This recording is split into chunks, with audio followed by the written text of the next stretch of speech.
आं दिनै नोंथांमोननिसिम मोनसे गोदान भिडिअ लानानै फैदों।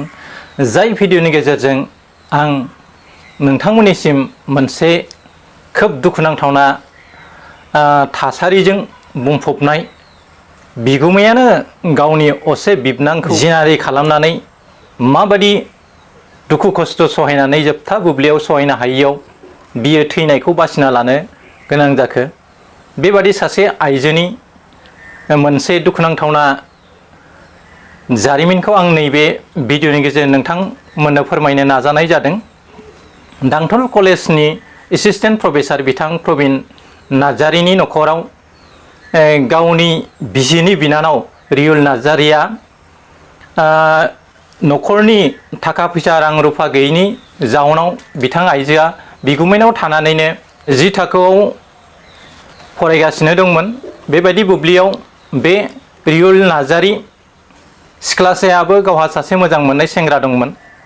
जोबथा बुब्लियाव बिगुमैया बेखौ जानो हागौ खेबले खेबले जिनाहारि खालामबोबाय थानायनि जाउनाव आरो गुबुन सेंग्राजों माबा मोनसेयाव बादा होदोंमोनबो जानो हागौ, जायखौ लानानै गाव अरायसम बिबनांजों सेक्सुवेल रिलेशनशिपआव थाबाय थानायनि मोनसे मिजिं लानानै बिबनांखौ बेबादि बाहायबोबाय थानाय खोथाया जोङो दा ससियेल मिडियायाव बेरफ्रावगासिनो दङ। गोबां इउटुब चेनेल आरो गोबां पेजफ्राव दा प्रबिन नार्जारि एसिस्टेन्ट प्रफेसर कलेजनि बिथांनि सोमोन्दै जों नुबाय थादों। थारैनो बे फेकआ खोब दुखुनांथावना खोथा जाय आइजोआ नखरनि रां रुफा थाखा फैसा गैयैनि जाहोनाव बिगुमैनाव थानानैनो गावनि जिउखौ सुंथानो थाखाय बा गेदेर गोलाव जानायनि मोनसे गोथार मिजिं लानानै बिगुमैनाव आश्रय एबा थाहैदोंमोन। बेबायदि बुब्लियावनो गोरिब निखावरिनि फिसाजो थामहिनबा सेनं सालबारिनि अजय नार्जारिनि फिसाजो रियुल नार्जारिखौ गावनि बिगुमैयानो जिनाहारि खालामबाय थानानै सहायनो हायैयाव बिनि बिबनां रियुल नार्जारिया गावनि गोसो थोनाय सेंग्रानिसिम थैनायनि आगोलाव मोनसे SMS दैथायहरदोंमोन। जाय SMSनि जोहै बिगुमैनो इनाय उदखार खालामनाय खोथाफ्रा रोखा रोखा बेरखांदोंमोन। जाउनाव बे मेसेज हरनायनि इयुनाव बे आइजोआ गावनो सुइसाइड एबा फासि नांनानै थैदोंमोन। बेयो खोब दुखुनांथावना खोथा। जोंनि बर' समाजाव स्पेसियेलि क'क्राझार आरो चिरां जिल्लायाव गोबां जायगायावनो आइजोफोरनि बबेबा हाग्राबारियाव बबेबा लामा सेराव बुथारनाय सिथारनाय, आइजोफोरनि गोथै सहफोरखौ बोखांबोबाय थानायखौ नुनो मोनदों। बेफोरो जाथायफ्राबो गासिबो जिनाहारिजों सोमोन्दो दङ। नाथाय एफाग्राब मानि गोरों सुबुं प्रबिन नार्जारिया सासे प्रफेसर जालायनानै गावनि बिबनां अजेखौ बेबादि इनाय उदखार खालामनानै थैनायनि फारसे नाथ्रोदना हरनाया जोंनि थाखाय खोब दुखुनांथावना। जाय सुबुङा गावनि बिनानाव बैसोनि सासे सुबुंखौ बेबायदि खालामनानै बेबायदि बुथारनाया खोब दुखुनांथावना। आरो बे जाथायखौ मोनथिनानै दांथल पुलिस थानानि पुलिसा दा बिथांखौ ग्रेप्टार खालामबाय, हमबाय होननानै बुंनाय जादों। बिथांखौ जोंनि बर' समाजनि गोबां आफादफ्रा बिथांनि दायनि सायाव इनभेस्टिगेसन खालामनो थाखाय जोंनि एबसुआनो जा, बर' साहित्यआनो जा, बा गुबुन लिडिं अर्गेनाइजेसनफ्रानो जा, बेफोरबायदि सुबुंखौ जों जोबथा बुब्लिनि एबा फासि एबा लाइफ टाइम बे जेलाव दोननायनि थाखाय जों नाजानांगौ आरो आन्दलन खालामनांगौ। जाहाथे जोंनि बिटिआर एबा जोंनि आसामाव बर' मानसिया बर' मानसिनि साइडआव आरो गुबुन माहारियाबो जोंनि माहारिखौ जाहाथे इनाय उदखार खालामनो हाया, बेखौ नोजोर बोनानै जों खामानि मावलाङोब्ला जोंनि बिब' बिनानावफ्रा बा गोरिब सुबुंनि नखरनि मानसिफ्रा सोरबा धोनि नखराव थाहैनानै फरायनो बा गावनि जिउखौ दानो थाखाय माबा मोनसे खामानि मावहैनो हानाय नङा। बे जाथाया जोंनि बर' समाजाव खेबले खेबले जाबाय थानायखौ जों नुनो मोनदों। गिबियावबो आं इउनिभार्सिटि फरायबाय थानाय समाव बड' डिपार्टमेन्टनि फोरोंगिरि बिथां बिरलां नार्जारिया जरना बसुमतारी मुंनि सासे सिख्लाजों लाभग्रस जानानै इयुनाव बे सिख्लायाबो गावहा मोजां मोननाय सेंग्रा दंफायोमोन। नाथाय बड' डिपार्टमेन्टनि माखासे बेनिफ्राय स्टाडि मेटेरियेलखौ मोननो थाखाय, गोबां मार्क मोननो थाखाय बिथांजों गुलि गुलि गोसो थोनाय बादि जाफ्लादोंमोन। जोबथा बुब्लियाव बिरलां नार्जारिया बे जरना खौ नागारनो हायै अबस्थायाव फैदोंमोन, जायनि जाहोनाव बेहा रिं मेरेज जासेयाव बेखौ हाबा खालामनो नाजादोंमोन आरो बड' थुनलाइनि MA जोबथा आनजादखौ होखांनायनि उनाव बेनिफ्राय बिदाय लानो नागिरनायाव दान्थे बिदान्थे जालायनायाव बिलां नार्जारि बे जरना बसुमतारिखौ बुथारदोंमन। बेबायदिनो जोंनि गोरों गोरा मानसिफ्रा बेबायदि खेबले खेबले जाथाय मावबाय थानाया जोंनि थाखाय सोंगारिथावना। दा जों मिथिगौ आइजोआनो जोंनि उन्दै समाव आइजोआ जोंनि बिनानाव, उन्दै समाव आइजोआ जोंनि फिसाजो, देरोब्ला बेनो बिहामजो जायो, बिखुमजो जायो, बिखुमजो जायो, बायदि बायदि जायो। बेनिखायनो बे आइजोखौ जों सनमान होनो रोङिया जोंनि थाखाय खोब दुखुनांथावना। मानोना बिथाङा साननानै नायनायनि गोनांथि दङमोन।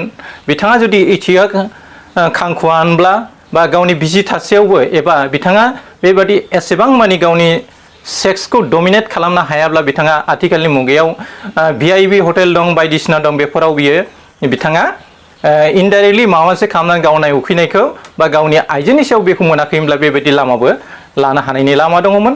नाथाय आथिखालनि मुगायाव उन्दै बैसोनि जाखांबोनाय आइजोखौ बेबादि खालामनानै माने गोरों प्रफेसार रेंक मोननाय सासे सुबुङा बेबादि खामानि मावनाया जोंनि बर' माहारिनि थाखाय खोब लाजिनांथावना आरो बेनो बर' माहारिनाव गिबि जाजेननाय जाथाय। बेनिखायनो जियानो जा बिथां प्रबिन नार्जारिनि सायाव जोंनि आफादफ्रा गोख्रों नोजोर होनांगौ आरो जाहाथे बिथाङा बेंटल कलेजाव फिन हाबफिननो हाया आरो रियुल नार्जारि बादि सासे आइजोजों फिन बेबादि थाखा फैसानि लुबैथि दिन्थिनानै जाहाथे गुबुन सासे आइजोआ बेबादि थासारिजों बुसोमजानानै जिउ गारनांफिना, बेखौ नोजोर होनानै जोङो खामानि मावनांगोन। बेनिखायनो आं BTRनि गाहाय बिथां प्रमद बर'खौबो खावलायो, बिथां रियुल नार्जारिनि न'खराव जाहाथे बिथांमोननि न'खरा गोरिबनि थाखाय, थाखा फैसा गैयिनि थाखाय फिसाजोखौ बिजामादैयाव दोननानै गेदेर गोलाव खालामनायनि मोनसे ग्रेटेस्ट ड्रिम लादोंमोन, जाय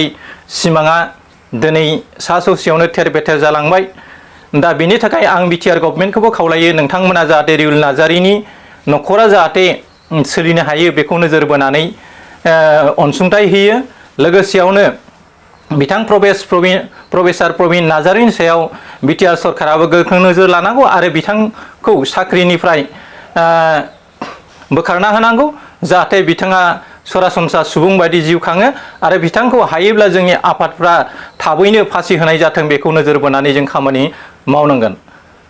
आङो भिडिअखौ बारा गोबाव खालामनो सानला, जाहाथे जोंनि बर' समाजाव बेबायदि थासारिया फिन जाफिना बेखौ आं खावलायबाय आरो गोरों गोराफ्राबो जाहाथे बेबायदि इनाय उदखार दा खालामथों।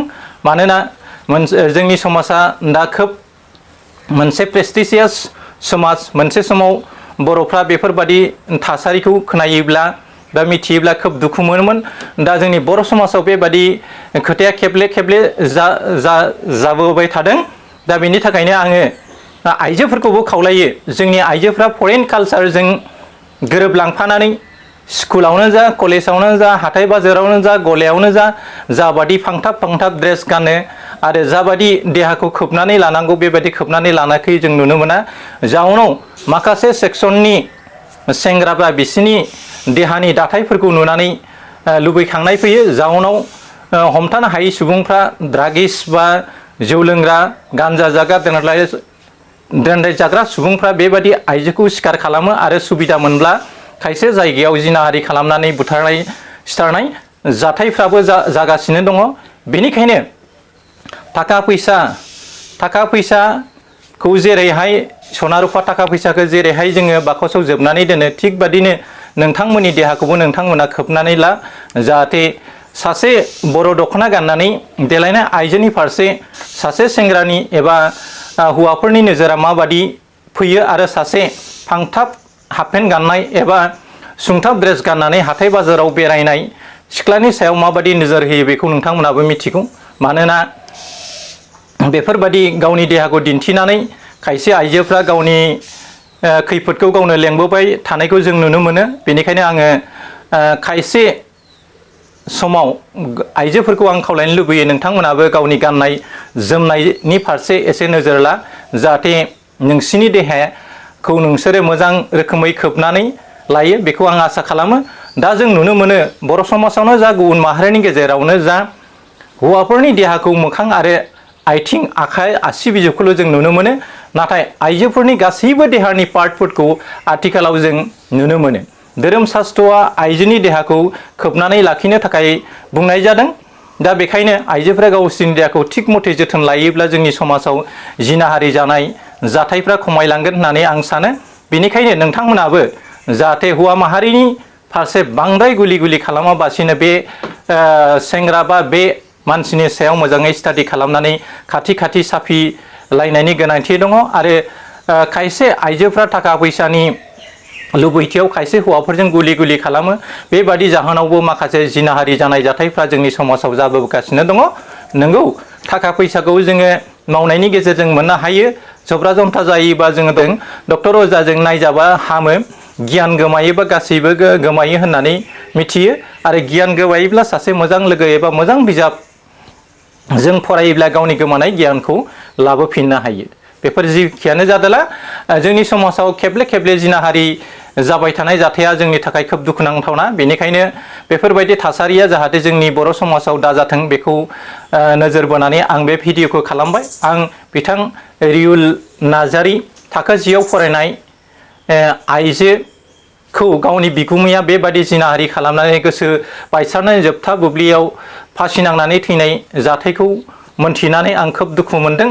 जाहाथे बेफोरबायदि थासारिखौ जोंनि गेदेर गोलावफ्रा मावफिना, बेखौ नोजोर बोनानै आं दिनै बे भिडिअखौ खालामबाय। लोगोसेयावनो गासै आइजोफोरखौबो गाव गावखौनो माबायदि सेभ खालामनो हायो बिनि सायाव नोजोर बोनानै खामानि मावलांगोन एबा खायसे जायगाफ्राव थागोन, थाबायगोन, बेरायगोन, बेखौ मिजिं लानानै आं दिनैनि भिडिअखौ एसेयावनो फोजोबनाय जाबाय। एसेनोसै, गोजोन्थों, खुलुमबाय।